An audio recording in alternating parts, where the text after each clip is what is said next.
తాడేపల్లిగూడెం నియోజకవర్గం పెంటపాడు మండల అల్లాపురంలో జనసేన కూటమి ఎమ్మెల్యే అభ్యర్థి బొలిశెట్టి శ్రీనివాస్ ఎన్నికల ప్రచారంలో పర్యటించారు.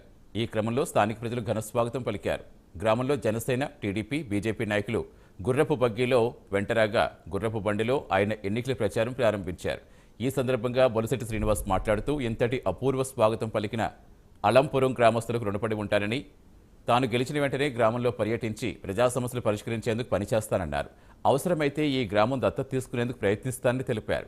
నియోజకవర్గాన్ని ఒక రాక్షసుడి శర నుంచి విడిపించి ఆనందాన్ని ప్రజలకు అందిస్తానని పలు సంచలన వ్యాఖ్యలు చేశారు బొలిశెట్టి శ్రీనివాస్. ఇంకా ముఖ్యమంత్రి అయితే మనం చెప్పక్కర్లేదు. పల్లెటూరు పూర్తిగా నిర్వీర్యం. సర్పంచ్ పేరుకి, ఎంపీటీసీ పేర్లకే తప్ప ఏ రకంగా వాళ్ళకి నిధులు కానీ విధులు కానీ ఏమి లేని పరిస్థితి. మరి ఇలాంటి ప్రజాస్వామ్యాన్ని కూని చేసినటువంటి పల్లెటూరులో ప్రజాస్వామ్యం కూని అయింది. ఎక్కడ కూడా డబ్బు లేదు, అభివృద్ధి లేదు, చెంచా మట్టి కూడా వేయలేదు. అల్లంపురం మెయిన్ రోడ్డు కూడా గోతులు కూడా పూడ్చుకునేటువంటి అసమర్థ డిప్యూటీ సీఎం కొడుకు సత్యనారాయణ మళ్ళా మీ ముందుకు రాబోతా ఉన్నాడు. నేను 4,000 ఇస్తాను, నేను 5,000 ఇస్తాను, మళ్ళీ నేనే నెగ్గేస్తాను అని చెప్పుకున్నాడు. మీరు ఒకసారి గుర్తుపెట్టుకోండి.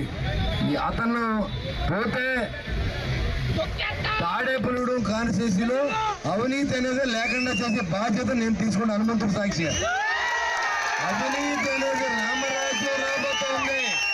తాడేపల్లిగూడెం కాన్స్టిట్యూన్సీలో రామరాజ్యం తీసుకొస్తాం. ఏ అధికారైనా లంచం అడిగితే ఇమ్మీడియట్ గా వాళ్ళ ఇంటికి పంపించి ఏర్పాటు చేస్తాం. మరి ప్రతికృష్ణరాజు గారు ఈ గ్రామంలో, ఈ స్టేట్ లో ఎనలేని సేవలు చేస్తూ ఉన్నారు. నేను చూశాను, చాలా ఆశ్చర్యం. ఎంతమందికి ట్రీట్మెంట్ చేయించడం, ఇన్ని హాస్పిటల్ కట్టించడం. అదేవిధంగా భోగేశ్వరరావు గారు చిన్న స్థాయి నుంచి వచ్చి ఈ గ్రామంలో, మరి అమెరికా రాజు గారు అయితే చెప్పక్కర్లేదు.